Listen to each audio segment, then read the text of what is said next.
Welcome to Journey TV. I'm your host, Yvette Craddock. Journey TV is a series of programs dedicated to exploring cultural diversity in the corridor. Each episode features the personal stories of local residents who share their challenges and contributions to enrich the corridor's cultural climate. They share their stories with the intention that we collectively increase our understanding, acceptance, tolerance, and respect for each other. Their personal stories may be their individual journeys, but their individual journeys represent those of many. We are the many.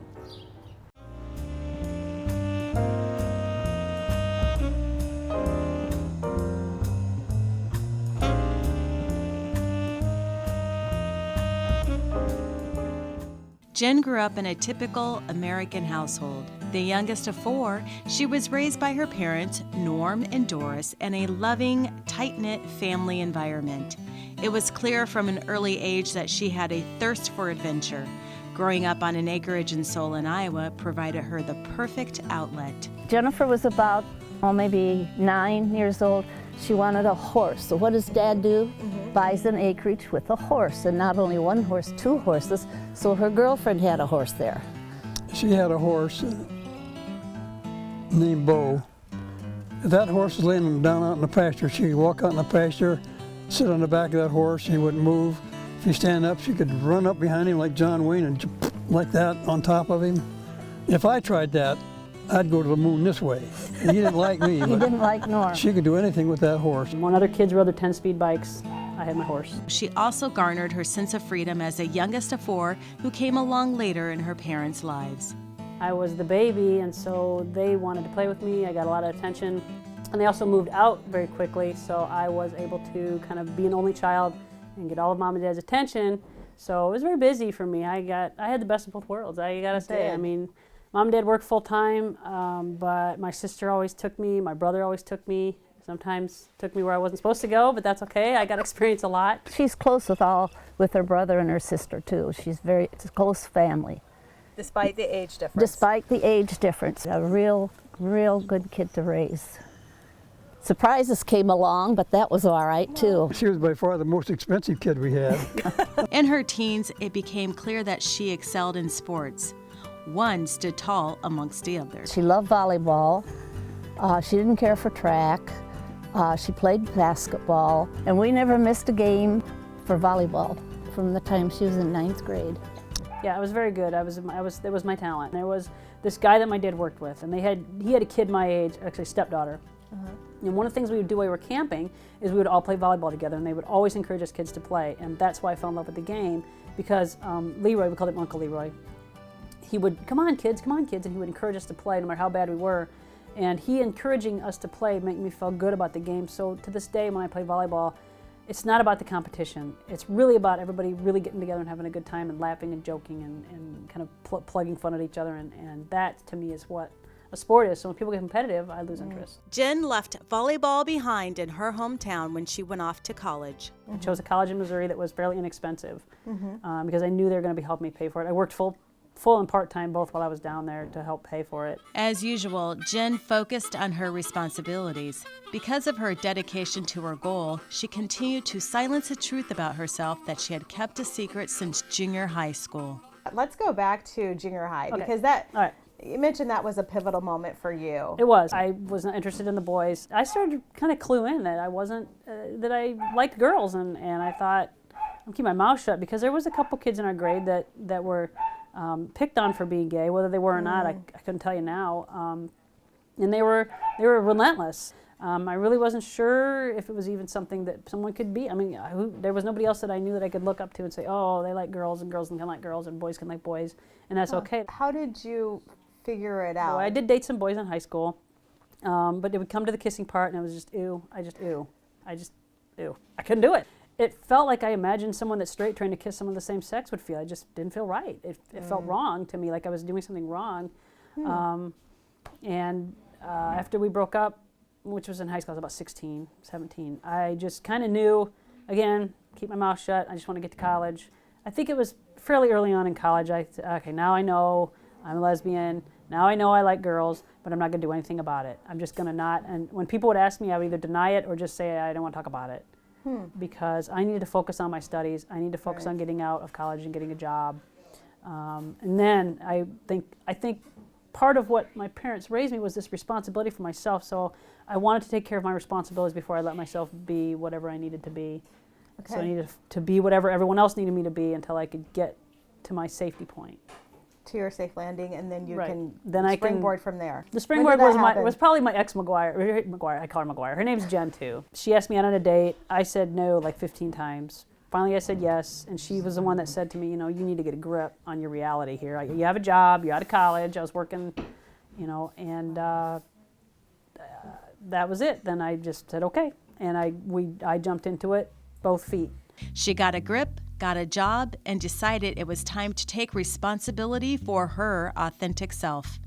It was about that time that she came out to her parents. We ate Chinese food at Mom and Dad's house.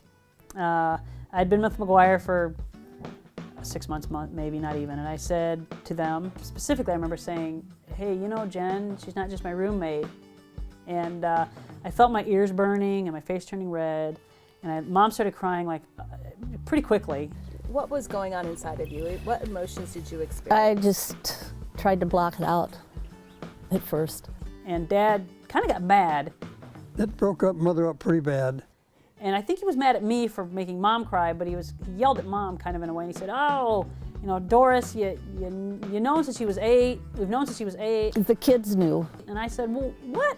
Why didn't you tell me? And they're like, well, you need to figure stuff out, and we just didn't know what it meant. You know, we just knew you liked girls, and you were always this tomboy, and you weren't like a tomboy that outgrew it. If you date a boy, she'd always find something wrong with him. Yeah. Didn't make any difference, is good or bad. Then we kind of went back and ate the rest of our stuff. Dad said, you know, she's just like Ellen. She's like Ellen, she likes girls. I was so freaked out, I just wanted to get it out, and then I just ate my supper, and I was like, okay, bye, I gotta go, because I didn't know what else to do. And I said, Mom, yesterday you loved her, didn't you? So nothing changed. So you love her today just like yesterday, so that's it. We've been there for her ever since. Mom was upset, and she will to this day, and I'm sure she'll tell you, she wasn't upset because of who I am. She was upset because she knew the world was going to be harder for me. Has the world been harder for you? I think it's been more fun. I wouldn't want to, I mean, I look and I see my friends from high school, and they got married and got divorced and had kids, and it's like, they didn't get experience like marching on Washington with like 10,000 other people that are like me, like that have a community. They didn't get to go, you know, see Ellen DeGeneres speak at a big rally in New York City or Washington, D.C. and be with, again, tens of thousands of people that are like me or that are my allies. They don't experience, not that they're missing that, but I would have missed that. I would have missed that community. I can't ever picture myself being some of my friends from high school that are very feminine, and they're very, they're beautiful people, and they have this kind of traditional picket fence life, and that's just not me. That's just not me. Jen has remained true to the avoidance of a white picket fence. She hasn't been able to escape its connotation completely. In 2000, Jen met her match and then some. Jen's initial skepticism about online dating quickly turned around when she connected with a woman named Rita. Rita popped up, and I cannot remember, I think she emailed me. And she asked me, you know, if I was interested in doing anything, and she was just being very, and I said, well, actually, I'm cleaning the barn this weekend. And she said, well, I'll come help you. And then it downpoured rain, and so we couldn't do it. It was flooded. So I said, I can't do it. So why don't we just go out and drink? Okay. So we went out to eat and to drink, and when I walked to her door, her name's Rita Rosalie. And I thought, oh, you know, I'm going to get this hot Hispanic chick, and she's going to be all feisty, and we're going to do this, and she does salsa, and we're going to have tacos, and whatever we're going to do.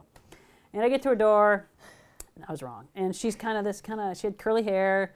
Her hair is extremely curly when it's grown out. And a leather jacket, and, you know, a motorcycle, and this little tiny apartment with this little tiny cat with no tail. And she was all this butch and all this tender. And I thought, you know, this could kind of be fun. And we immediately did the lesbian thing, which is, we're just going to be friends. We're just going to start as friends. And that lasted like, I don't know, 20 minutes. I don't know. It lasted about 2 or 3 days. And then we just started dating seriously. She moved in with her cats. And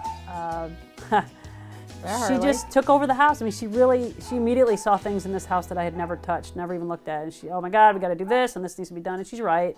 And this house has been in a state of repair ever since, because it just was, I needed her skills to kind of move me. If it was me, I would just come home and I would hang out with my horses all day or watch TV, and I would just let the house fall around me. And it was, to me, the house is just kind of a place to live when I'm sleeping.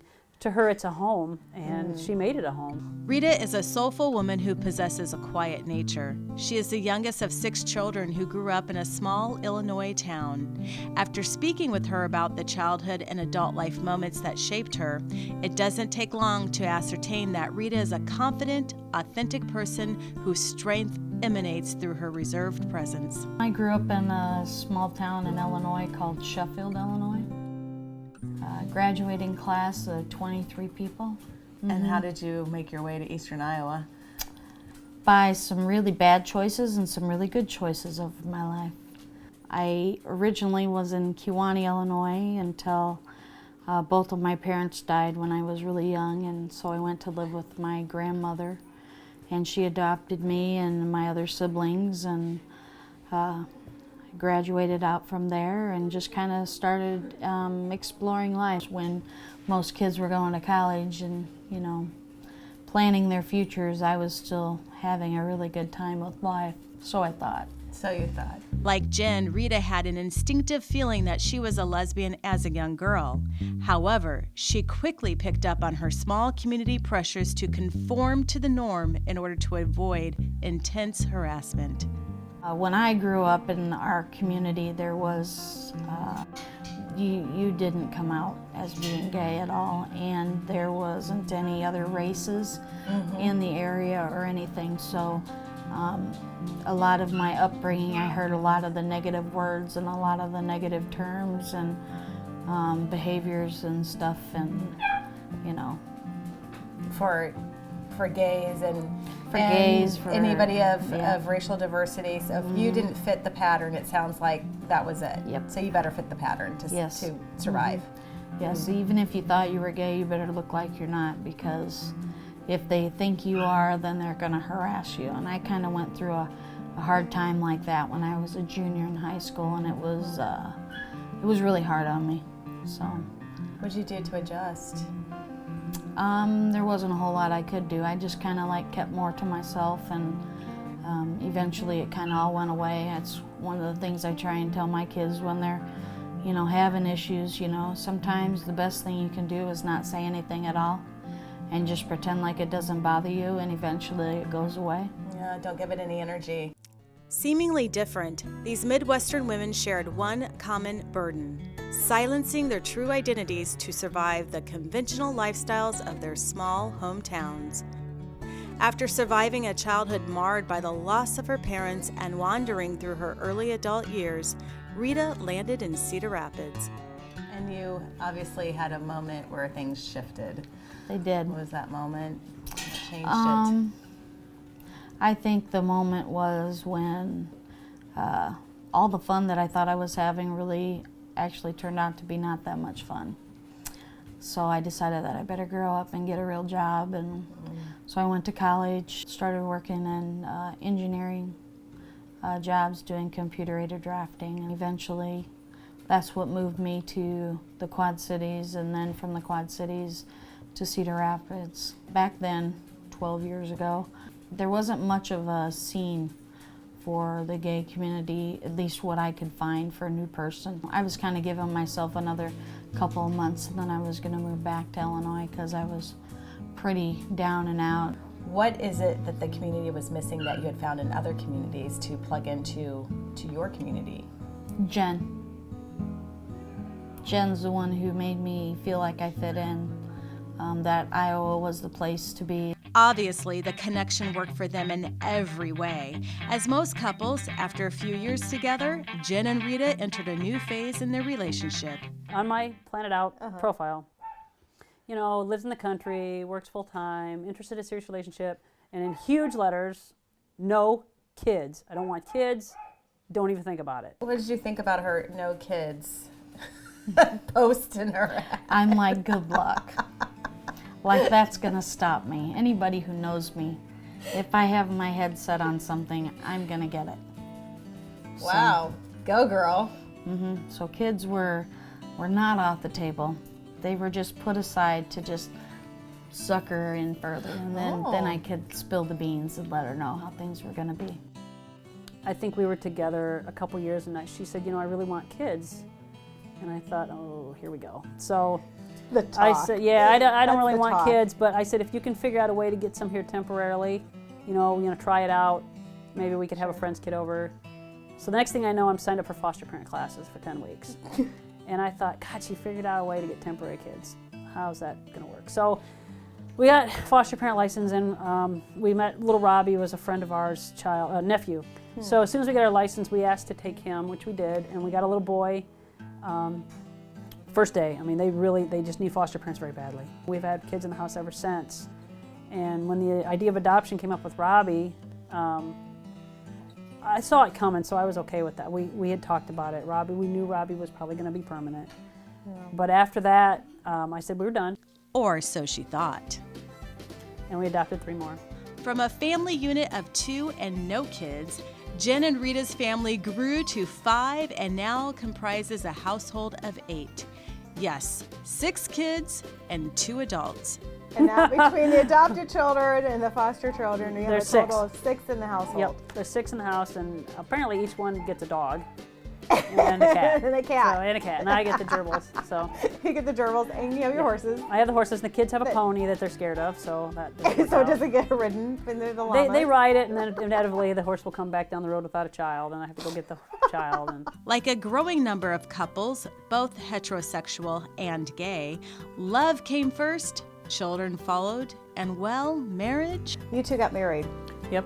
It was legalized in 2009, and from that day on, I nagged, can we get married, And she didn't really want to do it. Her whole thing was she wanted to get married because it was important, either in a church or somewhere it was important to have a nice ceremony, and I was more like, no, I want to get married because I can get you insurance. And I can make sure the kids are protected. I didn't need anybody to validate our relationship. I don't really care. The marriage part to me was all about protecting the family and the kids. It was very much a legal thing for me, and she really wasn't interested in that. And then, when she saw the cost of insurance going up, and she realized that I couldn't protect the children. If something were to happen to her, it would be harder for me to protect the children with us not being married. So she finally relented, and literally I took my lunch hour, grabbed Danelle, my friend from work, and her husband, who is, oddly enough, a very right-wing Republican, and he agreed to be our witness. And she grabbed the 3 little kids that we had at the time, and we went up to the courthouse in Benton County. The judge married us, and I went back to work. For a non-traditional couple, their married home life reads like a 1950s TV show. Jen's the breadwinner, and Rita is the homemaker. She takes care of the house. She's the shopper. She does everything like that. Pretty much when I get home from work, I just eat supper and put the food away, and she has everybody cooked.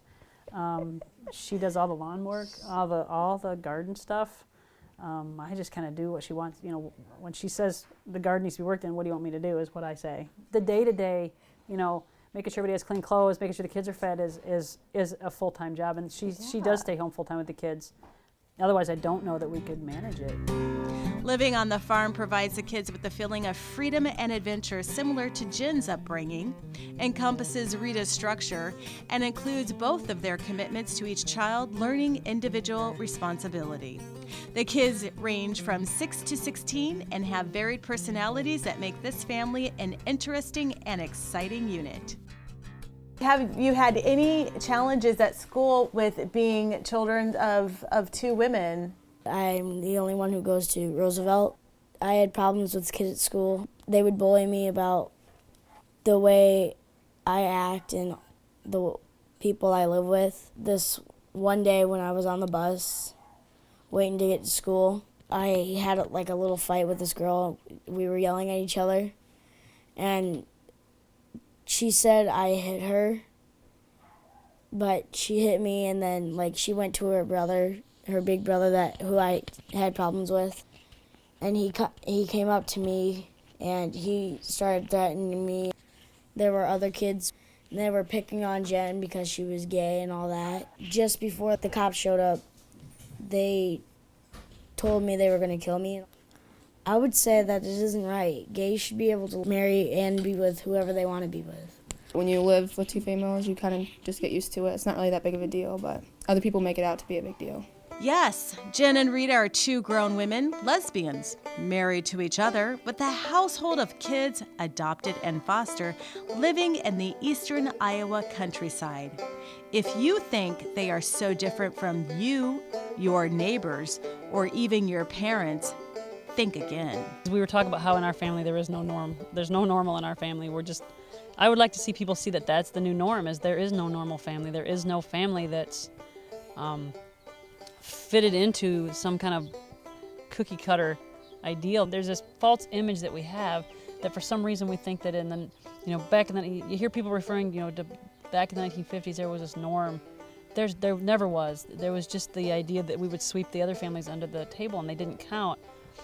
So I would really like to see people see this show and see us and in the community and realize that there is no truly norm family, that many different types of family can work and be completely functional and raise up and have good, healthy kids and good, healthy family relationships. What do you two feel that you need to do to further protect your children? For me, it's advocating for them, making sure that the school knows that we're aware of what's going on, making sure that the school knows we support them. I don't think they need special protection. I think our kids deserve equal protection, and no kid should have to go to school every day stressing. We are just like everybody else's family. Yeah, we have a few different people, in the family, but we all accept each other for who we are. We all love each other. We're all very caring people. We want to be important parts of the community. You can't hide your child from other people's values your whole life. You can't cover your head in the sand and pretend that there aren't families out there with different values and different ideals. They may not be more or less, they're just different. What do you think the heterosexual community, if you will, needs to know about the gay community? That we encompass the same amount of variety as the straight community. There's a variety of people in the straight community, just like there is in the gay community. And when you see people at Gay Pride, especially like Chicago Gay Pride, they're going crazy and they're taking their clothes off. You know what? Yeah, that's part of our community. Yeah. But if you go to the St. Patrick's Day Parade, you got drunk people and you got people. It's part of the community. Yeah, it is. And life would be boring if you didn't have all these varieties of people. And I think what they got to remember is we're your neighbors, we're your friends, we're your relatives, your family, and we're not here to recruit you or your children. But please don't talk poorly about gay people, especially in front of your kids, because you just never know.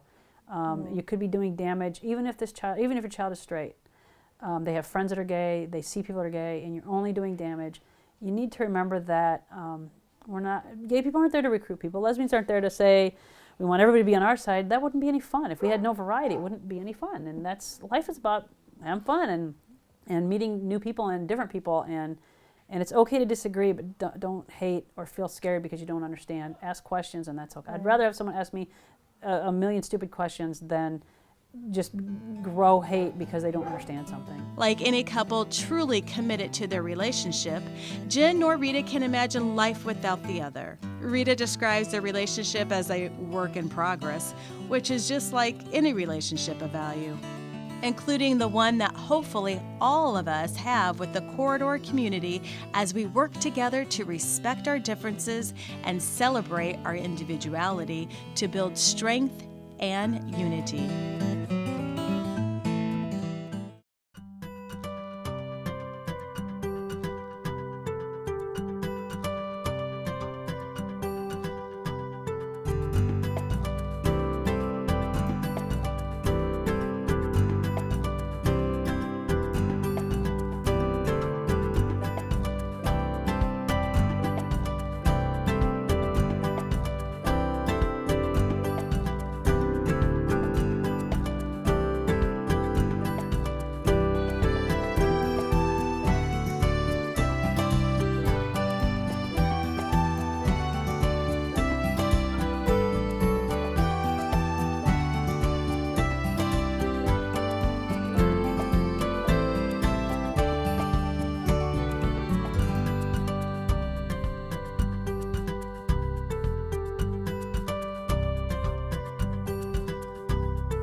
I lived in Cedar Rapids my whole life.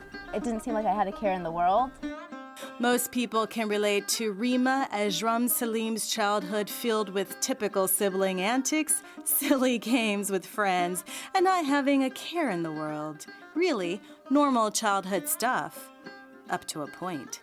I felt like people didn't really understand, like they thought I was just like this weird girl who didn't belong. People just thought I was just so, even like more than a nerd, I guess you can say. Like, why is she always home? Like, why doesn't she ever go out? Why doesn't she ever drink? Why doesn't she ever do any of that stuff? But they never understood completely why. And so I was always the outcast compared to everyone. Like, I just never fit into that category with anybody. How did that make you feel? It hurt. It hurt because I didn't feel like they wanted to understand. They didn't want to learn why I couldn't do certain things. Sure. And then I was so tired of like them asking, like, oh, this boy asked you out, why didn't you go out with him? Or why didn't you go to the prom? Or like, why didn't you? I was like, by the end I was like, why? Like, seriously?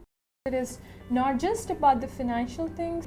It is more than that. It is about what Cedar Rapids is offering me, what Iowa provides me. Relocation was specifically for the position. I wanted to be in Iowa. Their reasons for moving to the corridor vary, but every day their numbers are increasing. Who are they? They are the millennials and our future. The corridor's ability to attract, recruit, and retain them is paramount to stopping the brain drain. Put yourself in the other person's shoes. Going that extra mile. I don't have any children, they all have children, so trying to find someone who doesn't have children to hang out with. You know, I don't have any kids, so that part of it as well too can be challenging to hang out with somebody, because I have a lot more free time than they may have as well too. I think there are a few things being done about this, but letting people know about those opportunities, I think, is something that the corridor could work on. We've been born, we don't know the peace. Only the peace maybe when we are here. Many places, churches, many people have been killed. They burned them alive, and it was a bad moment. Isai and Bridget's sadness is palpable. The scars of repeated personal loss from the war are still etched on their hearts.